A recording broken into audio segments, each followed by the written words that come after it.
Good afternoon, ladies and gents. The Bar-tailed Godwit. Now, this is the first time I've captured any footage at my local patch, Cross Ness. In 5 years I've been doing this.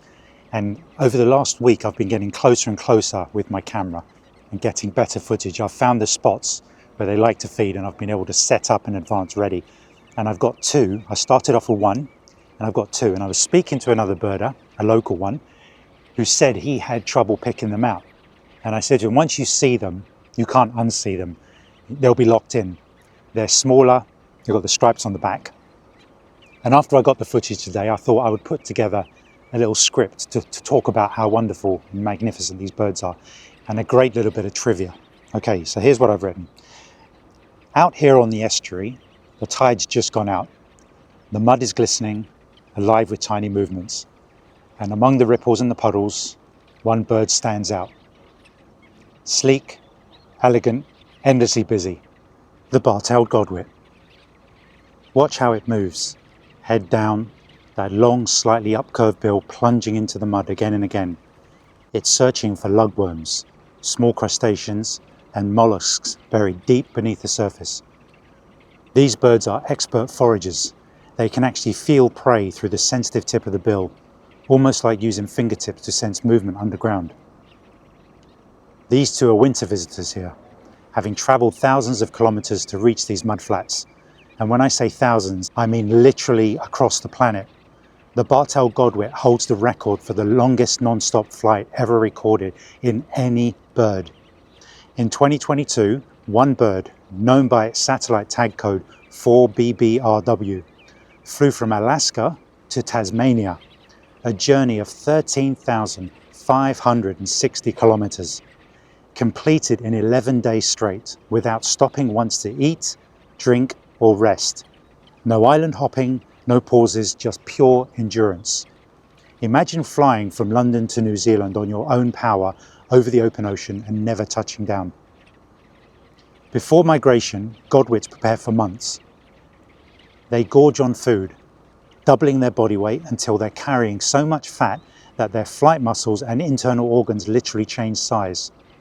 Their digestive system shrinks, their heart and flight muscles enlarge, and they effectively transform into long-distance athletes. Then, when the Arctic breeding season ends and daylight fades, they lift off, climbing up to altitudes of over 5,000 meters, catching favorable tailwinds and navigating perfectly to the other side of the world. It's one of the most astonishing feats in the natural world.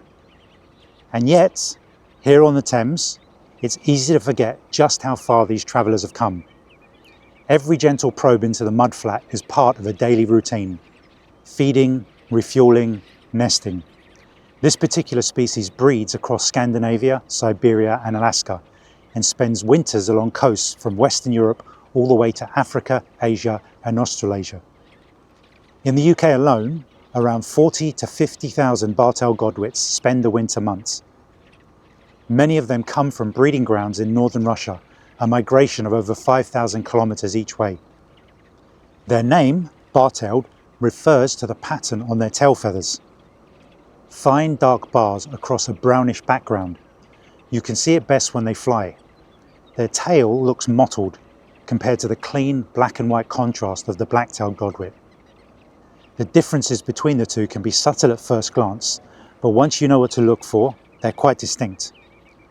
Bar-tailed are slightly smaller, with shorter legs, and their bill curves gently upwards. Black-tailed Godwits are taller, slimmer, and have a straight bill.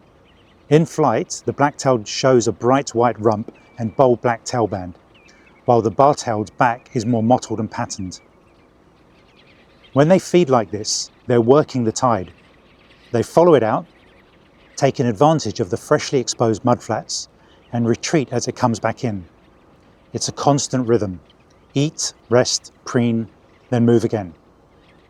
Despite their long journeys, they're creatures of habit. The same individuals often return to the same estuary every year, even the same patch of mud. Some have been ringed and tracked returning to the same spot for over a decade.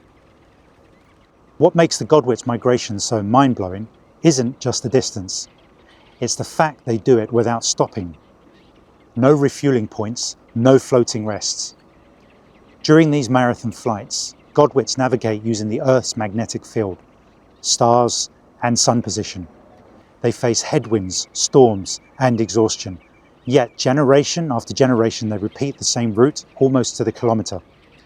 Recent studies have shown they actually adjust their course mid-flight to avoid bad weather systems, fine-tuning their journey across thousands of miles of ocean. For a bird that weighs less than half a pound, it's an extraordinary level of precision. And whilst this bird might look peaceful now, standing in the shallows, its life is a cycle of extremes. Months of intense feeding here in the mud, followed by the Arctic summer, the endless daylight, then that incredible migration once more. When they're up in the tundra, they nest on the ground, a simple scrape lined with vegetation. The chicks hatch precocial, meaning they can walk and feed themselves within hours. By the time they return south, the chicks born in the Arctic are already strong enough to make the journey with the adults. The bar-tailed godwit is just one of many wading birds that depend on healthy coastal mudflats like these. They share these feeding grounds with curlews, dunlins, redshanks, and their black-tailed cousins. But these habitats are under pressure. Rising sea levels, coastal development, and disturbance can all reduce the feeding time they have each tide. Protecting these spaces isn't just about saving a patch of mud, it's about keeping a vital refueling station open on one of the world's greatest migration highways. So the next time you're walking along the shore and you spot a godwit feeding quietly in the mud, remember that isn't just a bird on holiday. It's a traveller that's seen the top of the world and the furthest reaches of the globe. An athlete of endurance, a navigator of oceans, and a reminder of just how connected our planet truly is. From the Arctic tundra to these humble mudflats on the Thames, the bar-tailed godwit embodies the wild magic of migration, a story written in feathers, wind, and distance. Thanks for watching. If you enjoyed this, hit the like, subscribe, and drop a comment about your favourite wader sightings. I'd love to hear where you've seen godwits or other migrating birds this season. See you next time out on the coast.